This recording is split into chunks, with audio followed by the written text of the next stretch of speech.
বিশাল এক সাপোচ্ছঙ্কুল এলাকা দিয়ে যাচ্ছি।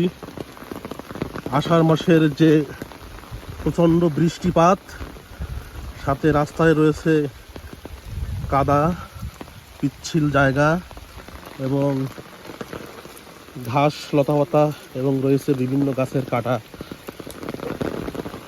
তার পাশে যে বিল, সেখানেও জল চলে আসছে এবং যে ঘন জঙ্গল, সেখানেও বৃষ্টির কণা পড়তেছে একটা পাতা থেকে আরেকটা পাতায়।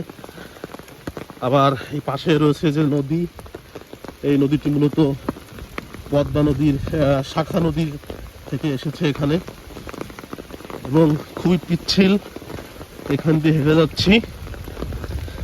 কোথায় যাচ্ছি, কেন যাচ্ছি, ভিডিও যদি শেষ পর্যন্ত দেখেন তাহলে অবশ্যই বুঝতে পারবেন সকলে। তো আপাতত আমি হাঁটতেছি এখান দিয়ে। বেশ রিস্কি রাস্তা বললে চলে। হাঁটতে হাঁটতে বেশ খানিকটা পথ চলে আসছি। এখানে আমি ইটের যে রাস্তা সেটি লক্ষ্য করলাম।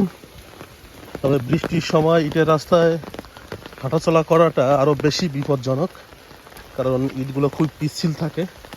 বিশেষ করে এই ইটের গায়ে যে মশ, ফার্ন বা শ্যাওলা বা স্যাঁতস্যাঁতে ধরনের যে সবুজ আবাদ থাকে, সেটা মূলত পা স্লিপ করার বেশি রিস্কি থাকে। তো এখানে সুন্দর একটা দৃশ্য, পাশে নদী, নদীর সাথে ঘাটলা বাঁধা, সামনে ব্রিজ, তারপরে ইটের রাস্তা। শিল্পীর কল্পনায় আঁকা সেই গ্রাম্য পরিবেশের মতো।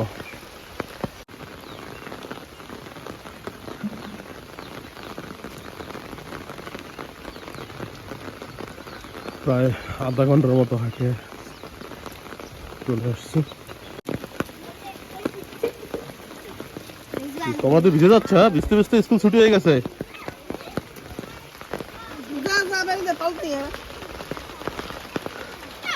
এরা ভিজতে ভিজতে স্কুল ছুটি হয়েছে এদের। এইসব এলাকায় এরা ছোটবেলা থেকেই বেশ সংগ্রাম করে শিক্ষা অর্জন করে, সেই লড়াই চলতেছে শিক্ষা অর্জনের জন্য। ও এই জায়গা আছে ইট, যার জন্য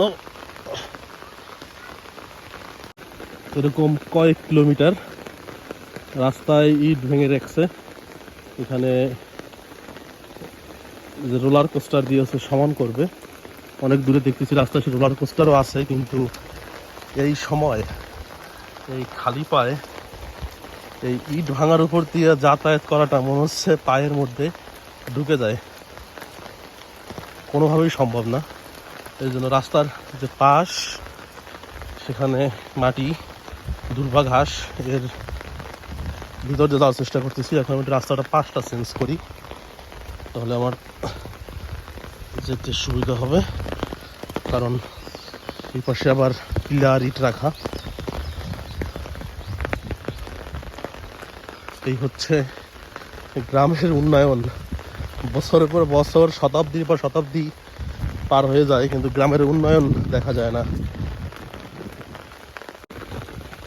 হাঁটতে হাঁটতে প্রায় 3-4 কিলো পার হয়ে আসছে। এখানে বৃষ্টি হয়েই যাচ্ছে। এখানে রাস্তা কিছুটা সমান আছে, যদিও পিচ দেয় নাই এখনো।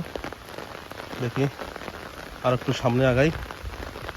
আমাদের কাঙ্ক্ষিত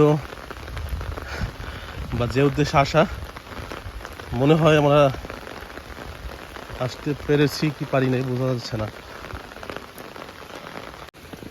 এখানে রাস্তার পাশে যেটা দেখছেন এখন, এটা মূলত পাটের আঁশ ছাড়ানোর পরে যে পাট কাঠি, পাট খড়ি যেটা বলেন আপনারা, সেটা থাকে, সেইটা এখানে রাখা হয়েছে। তো পাশে এখন অনেক পাট কাটা হয় নাই, সেই পাট গাছগুলোও আছে। আর এখানে পাশে বিল দেখা যাচ্ছে, আর বেশ বাতাস। মনে হচ্ছে সেই গন্তব্য, যে উদ্দেশ্য, কাঙ্ক্ষিত উদ্দেশ্য রিসিভ করার জন্য সেই সুদূর 5 কিলোমিটার হেঁটে আসছি, চলে আসছি অবশেষে। এই হচ্ছে এই দুর্যোগপূর্ণ আবহাওয়ার মধ্যে 11 নম্বর বিপদ সংকেত মাথায় রেখে সম্রাট চলে আসছে এগিয়ে নিয়ে যাওয়ার জন্য তার সমরাজ্ঞীকে।